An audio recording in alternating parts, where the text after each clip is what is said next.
Hello and welcome back to the channel. We are the BS Review. I'm Brittany. And I'm Steven. And today we're bringing you another TV show review. So if you are not familiar with our TV show reviews, everything past like season 1 essentially is spoiler filled.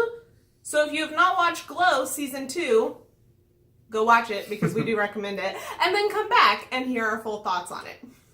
So, like Brittany said, we are reviewing Glow season 2, and we are very excited for this one because Glow season 1 kind of came out of nowhere for us a little bit, but we really enjoyed it. Yeah, I remember seeing the trailers when they first came on for Netflix, and I wasn't that intrigued by the first trailer, and then I think by the time the second trailer came out, or by the time the show came out, because I think we watched this a little late. We watched it a couple weeks after it came out, and I ended up really loving it, which surprised me, because I really wasn't that intrigued at first.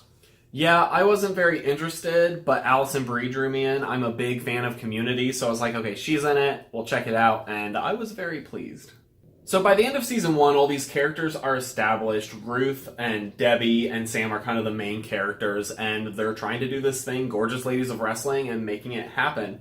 And it ends on a pretty interesting note. Like that, the show could have almost ended right there because they kind of had their success at the end, and I was very interested to see where it would go next as they continue to try and turn it into this thing. And there is definitely a lot of turmoil this season, and I was excited to see it.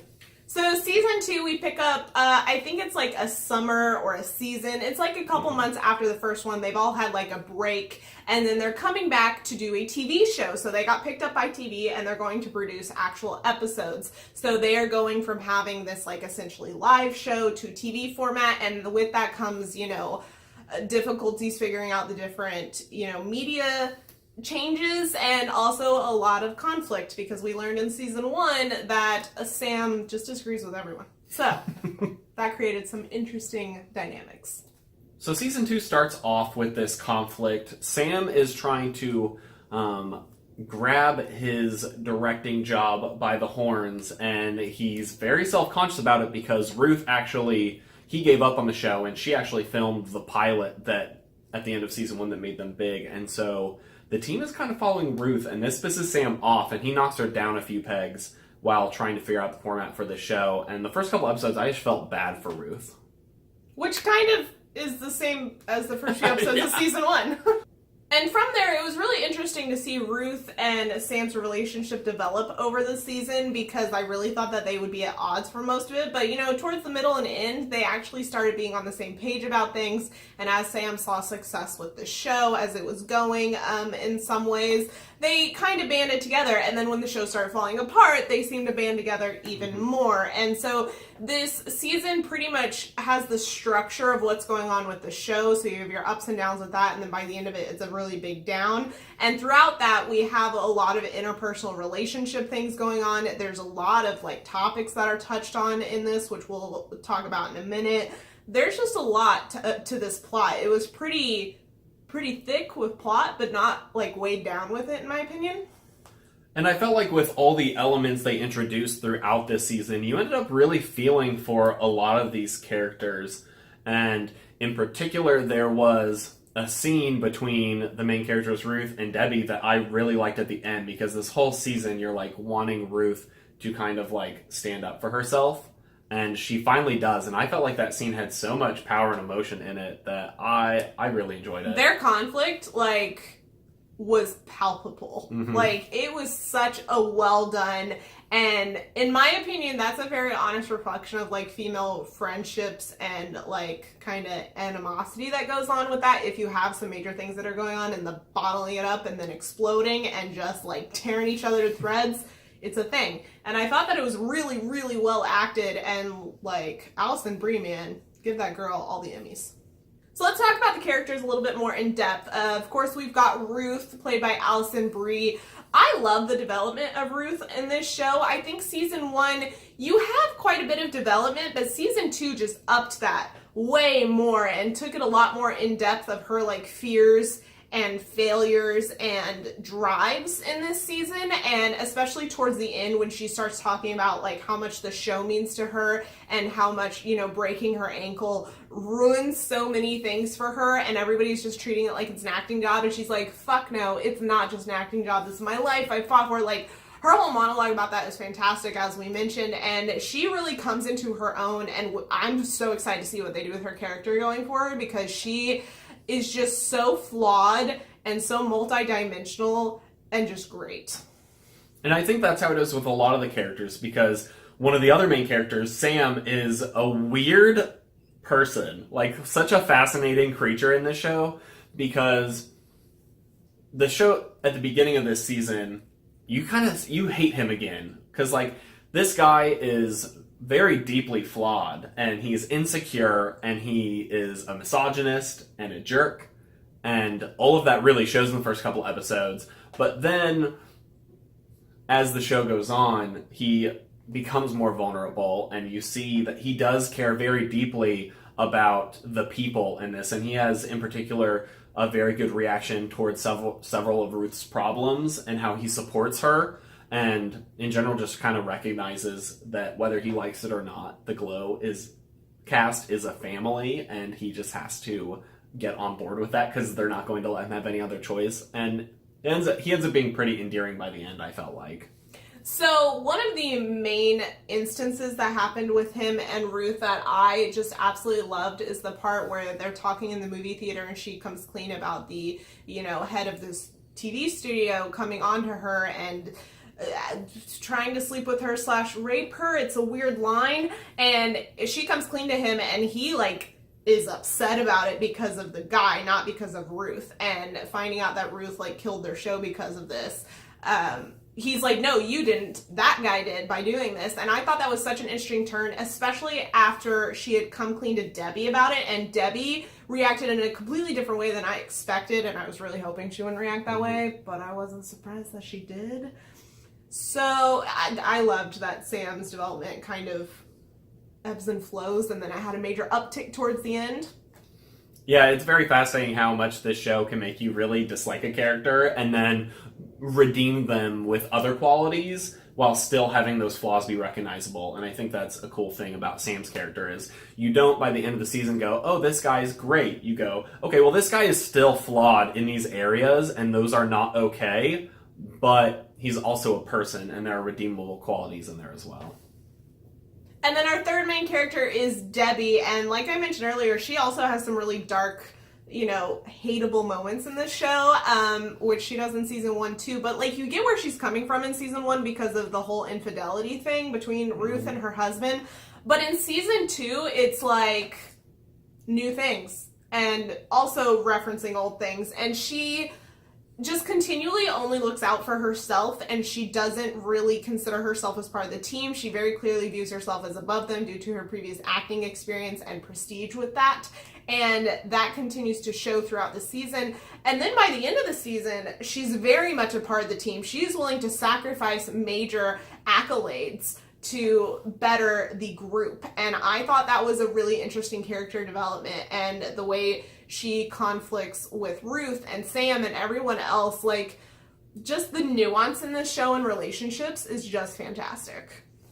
And yeah, like I said before, the conversation between Debbie and Ruth really shows how much subtlety there is, because they hit on so much subtext and literally just say it out loud. Be like, I know we've had this going on under the surface, this going on under the surface, and you really see how much conflict has been going between them, but how much of their own personal stuff is also driving that. And they present that in the show in such an interesting way that Debbie's character, I really hated her for most of the season, and I think I still kind of hate her character, but that's okay because she's still not a terrible person, even though she's done a lot of terrible things. One of the strengths of season 2, and I think over season 1, is that they mix up the episode structure a lot in this season, and Brittany actually said that it seemed like Troll Hunters season 2 in that fashion, which you can check our review for that, in that they weren't afraid to have fun with some of these episodes, and in particular there were 2. One where you actually just see the entire Glow show, where you just get to see all these shorts that they filmed and stuff, and that was fun.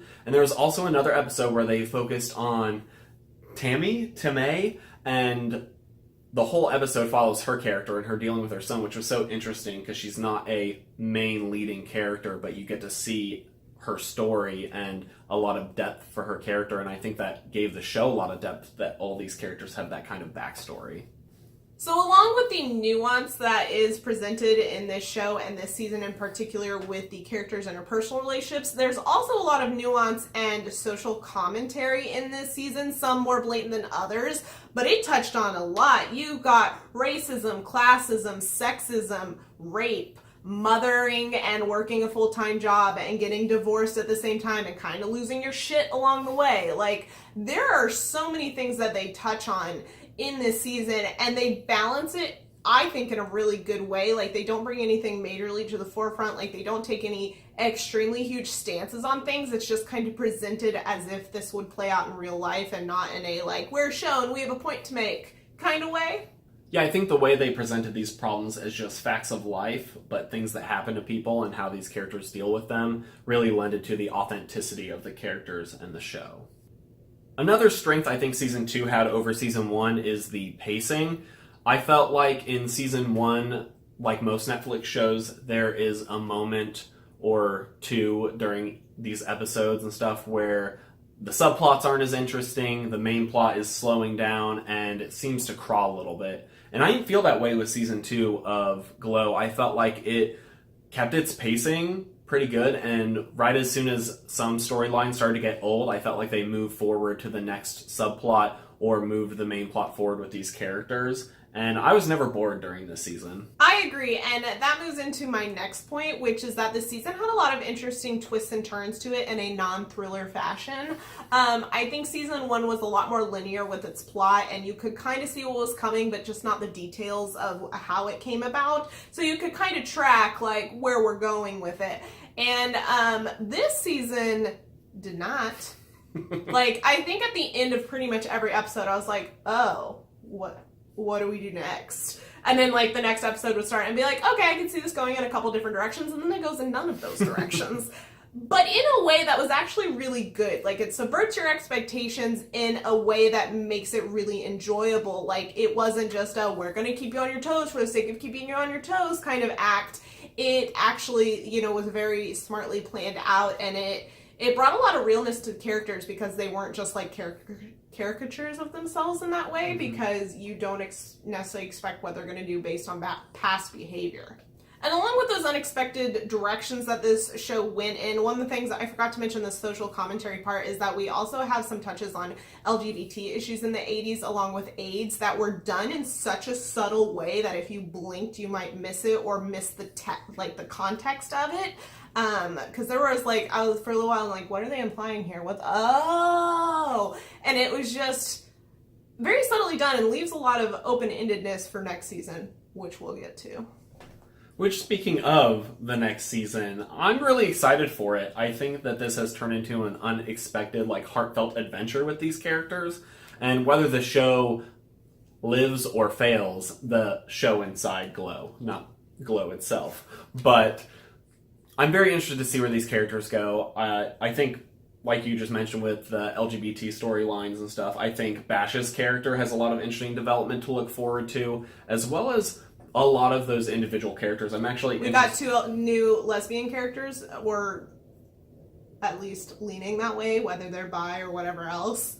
Two female on female, which I'm really excited about. I was not expecting that this season, and I'm really interested to see what they do with them.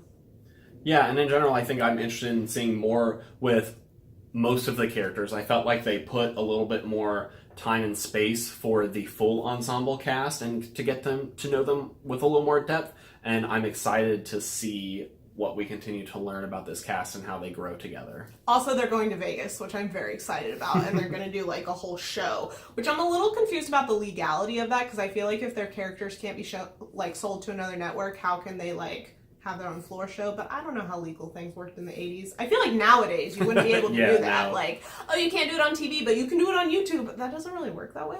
I feel like TV was still blowing up and being new, so, like... media was a lot more, like, separate, or, like, entertainment circles were a lot more separate, where I feel like everything's kind of intertwined nowadays. But I'm really excited for Vegas and to see what they do, because I'm hoping they get a bigger budget, and I need them to hire really good costume people.